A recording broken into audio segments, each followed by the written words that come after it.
बिहार में जो पर्व मनाए जाते हैं वो आम जन से लेकर राजनीतिक गलियारों तक काफी चर्चा का विषय होता है और खासकर बिहार की राजनीति में पर्वों का एक खास महत्व है।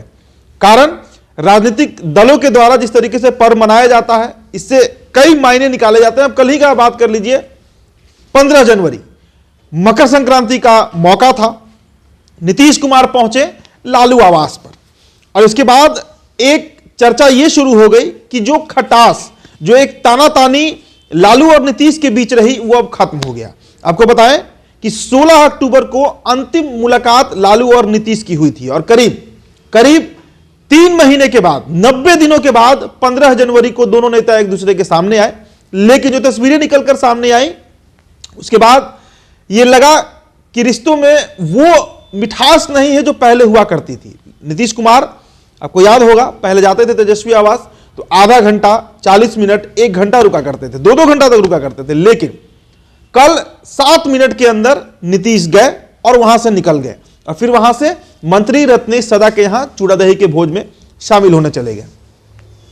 लेकिन इतना होने के बावजूद नीतीश कुमार ने एक संदेश जरूर दिया कि महागठबंधन में ऑल इज वेल है। लेकिन 2017 के इंसिडेंट्स को आपको हम याद दिलाते हैं। जो 2017 में हुआ क्या था, उससे पहले 2022 जरा याद कर लीजिए। दावते इफ्तार था, इफ्तार का भोज रखा गया था और नीतीश कुमार उस समय एनडीए में थे, एनडीए के बहुमत से वे मुख्यमंत्री थे। लेकिन इफ्तार की पार्टी में वो चले जाते हैं, भोज करते हैं और उसके कुछ ही दिनों बाद वो पलटी मारकर महागठबंधन में चले आते हैं। तो इससे नीतीश कुमार के एक जो चाल चलन कहा जाता है, जो एक्टिविटी होता है, उसे समझ में आता है कि नीतीश कुमार सांकेतिक इशारा करते हैं। लेकिन 2017 जिसका मैं जिक्र कर रहा था, उस साल चलते हैं तो उस साल भी चूड़ा दही का कार्यक्रम राबड़ी आवास पर रखा गया था एक लंबे गैप के बाद। कारण चारा घोटाला मामले में जो लालू सजायाफ्ता हुए थे, उस कारण से कई सालों से चूड़ा दही का भोज जो है वो राबड़ी आवास पर नहीं हो रहा था। लेकिन 2017 के जनवरी के महीने में चूड़ा दही का भोज हुआ। उस समय नीतीश कुमार महागठबंधन से ही थे, मुख्यमंत्री थे और तेजस्वी यादव उप मुख्यमंत्री थे। अब समझिए इस बात को कि नीतीश कुमार शामिल होते हैं, लालू यादव उनको बजाते तिलक लगाते हैं, टीका लगाते हैं और दोनों भाई जिस गर्म जोशी से एक दूसरे के गले लगे थे, यह लगा था कि अब महागठबंधन इतना अटूट हो चुका है कि नीतीश कुमार अब जितने भी दिन राजनीति करेंगे वो महागठबंधन में रहकर ही राजनीति करेंगे। लेकिन हुआ क्या, 6 महीने के अंदर नीतीश कुमार ने पलटी मारा और एनडीए में चले आए। तो आप समझिए कि नीतीश कुमार के चाल को, नीतीश कुमार के किसी भी मूव को समझना किसी के बस में नहीं है। इतनी टेढ़ी खीर है कि कोई अनुमान नहीं लगाया जा सकता है कि नीतीश कुमार करेंगे क्या, नीतीश कुमार का अगला कदम क्या होगा।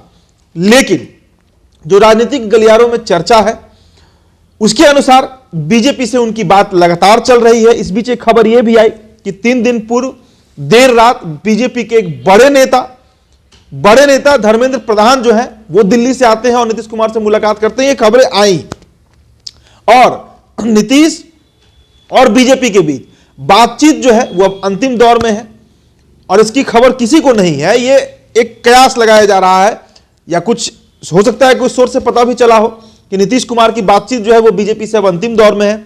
मामला कुछ शर्तों को लेकर फंस रहा है, शर्त सीएम की कुर्सी को लेकर है। लेकिन इन सब के बावजूद 22 जनवरी की तारीख बेहद महत्वपूर्ण होने जा रही है। अगर नीतीश अयोध्या मंदिर उद्घाटन में रामलला की जो मूर्ति का प्राण प्रतिष्ठा 22 जनवरी के दोपहर 12:30 बजे होने जा रहा है, उस दिन, उस मौके पर, उस इवेंट में अगर नीतीश शामिल होते हैं तब तस्वीर बहुत हद तक क्लियर हो जाएगी कि नीतीश करने क्या जा रहे हैं 2024 लोकसभा चुनाव से पहले। लेकिन इन सब के बीच नीतीश कुमार अपने वोट बैंक को बढ़ाने के लिए लगातार बिहार में काम कर रहे हैं।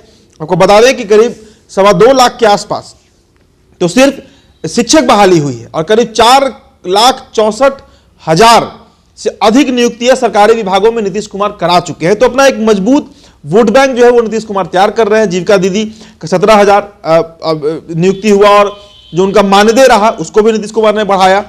नीतीश कुमार काम कर रहे हैं अपने वोट बैंक के लिए, अपने जड़ को मजबूत करने के लिए और दूसरी तरफ राजनीतिक जो कदम है वो इस तरीके से उठा रहे हैं कि लोग कंफ्यूज हो जा रहे हैं। पहले संयोजक पद को ठुकराना, फिर लालू के यहां चूड़ा दही में चले जाना, और अब 22 जनवरी को नीतीश क्या कर रहे हैं, इस पर सबकी नजर बनी रहेगी। तो 2017 में जो इंसिडेंस हुआ था कि जनवरी के माह में लालू नीतीश मिलते हैं, चूड़ा दही का भोज करते हैं, गले मिलते हैं और 6 महीने के बाद सरकार बिहार में बदल जाती है, क्या उसे 2024 में दोहराया जाएगा, इस पर हमारी नजर बनी रहेगी। फिलहाल इस रिपोर्ट में इतना ही, बहुत बहुत शुक्रिया।